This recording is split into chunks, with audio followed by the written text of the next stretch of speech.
திருநெல்வேலி மாநகராட்சியில் மேயர் சரவணனுக்கு எதிராக நம்பிக்கையில்லா தீர்மானத்தின் மீது வாக்கெடுப்பு நடைபெறவுள்ள நிலையில் மாநகராட்சி அலுவலக வாயிலில் போலீசார் பாதுகாப்பில் ஈடுபட்டுள்ளனர்.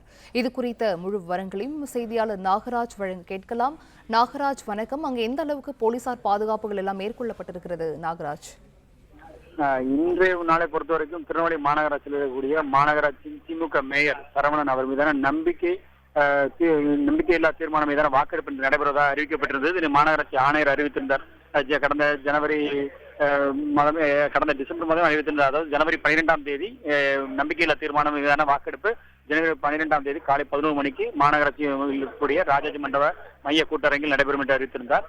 அதன்படி இன்று ஏதேனும் அசம்பாவித சம்பவங்கள் நடக்காமல் இந்த தீர்மானம் நிறைவேறுவதற்காக பாதுகாப்பு ஏற்பாடுகள் ஒரு பக்கம் காவல்துறை தரப்பில் செய்யப்பட்டிருந்தது. இதனால் துணை ஆணையர் மாநகர காவல்துறை துணை ஆணையர் தலைமையில் காவல்துறையினர் 50க்கும் மேற்பட்டோர் அந்த பாதுகாப்பில் ஈடுபட்டிருக்கிறார்கள்.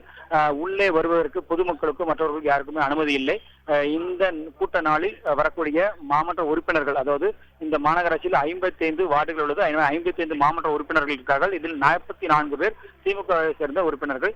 இவர்கள் தங்கள் பகுதிகளில், அதாவது இந்த பிரச்சனை என்பது வந்ததன் காரணமே தங்கள் வார்டுகளில் உள்ள குறைகளை தீர்ப்பதற்கான எந்த ஒரு நடவடிக்கைகளும் எடுக்கப்படவில்லை என்ற குற்றச்சாட்டுகளை முன்வைத்ததனால்தான் இன்றைய நம்பிக்கையில்லா தீர்மானம் நடைபெறுவதற்கான சூழலை உருவானது.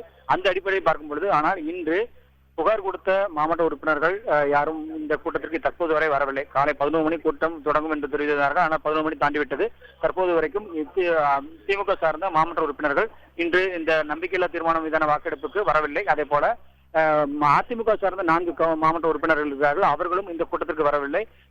கம்யூனிஸ்ட் கட்சியை சேர்ந்த ஒரு நபரும் இருக்கிறார். அவரும் இந்த கூட்டத்துக்கு வரவில்லை. இப்படி 55 வார்டு உறுப்பினர்களில் ஒருவர் கூட இன்றைய நாள் நடைபெறக்கூடிய இந்த நம்பிக்கை தீர்மானம் மீதான வாக்கெடுப்புக்கு கலந்து கொள்ளவில்லை. மாநகராட்சி ஆணையர் சுபம் ஞானதேவ அவர் மட்டும் வந்து கலந்து கொண்டுள்ளார். அவர் மட்டும் தான் இருக்கிறார். இது குறித்து நாம் மாநகராட்சி அதிகாரியிடம் கேட்டபோது, அதாவது கூட்டம் தொடங்கி அவர்கள் வரவில்லை, யாரும் வரவில்லை என்றால் கோரம் சரியாக நடைபெறாததால், அதாவது குறைவன் மதிப்போடு யாரும் வரவில்லை என்பதால், இதற்கான குறைவான ஆட்கள் கூட வரவில்லை என்றால் இந்த கூட்டம் நடைபெறாது என்று அறிவிக்கப்படும் என்று தெரிவித்திருந்தார்கள். அதன்படி இன்னும் சில நிமிடங்களில் இதனை மாநகராட்சி ஆணையர் அறிவிப்பார் என்று தெரிகிறது. எனவே மீண்டும் மாநகராட்சி மேயராக திமுக மேயராக இருக்கக்கூடிய சரவணனை தொடர்பாக அதற்கான வாய்ப்புகள் உள்ளதாக அரசியல் வட்டாரங்கள் சொல்லப்படுகிறது. இது நாள் வரை கடந்த ஒரு மாத காலமாக இந்த உட்கட்சி குழப்பம் மிகப்பெரிய அளவில் திமுகவில் நிலவியது. இதன் காரணமாக பொறுப்பு அமைச்சராக இருக்கக்கூடிய தங்கம் தென்னரசு அவர்கள் இந்த பகுதிக்கு வந்து அந்த மாவட்ட உறுப்பினரிடம் ஏற்கனவே பேச்சுவார்த்தைகளும் நடத்தியிருந்தார். இந்த சூழலில் தான் இன்று நடைபெறக்கூடிய கூட்டம் திமுக மேயர் மாற்றும் அளவிற்கு இருக்குமா அல்லது மீண்டும் அவரை தொடர்பாக என்பது குறித்த பல்வேறு கேள்விகளுக்கு விடையளிக்கும் வகையில் இருந்தது. ஆனால் தற்போது வரைக்கும் உள்ள சூழல் என்பது மீண்டும் திமுக மேயராக அவர் சரவணனை செயல்படுவார் என்பதற்கான வாய்ப்புகள் இருப்பதுதான் உறுதிப்படுத்தப்பட்டிருக்கிறது. அதை அதிகாரப்பூர்வமாக இன்னும் சில மணி துளிகளில் அவர் மாநகராட்சி ஆணையர் தெரிவிப்பதற்காக வாய்ப்புகள் இருக்கிறது.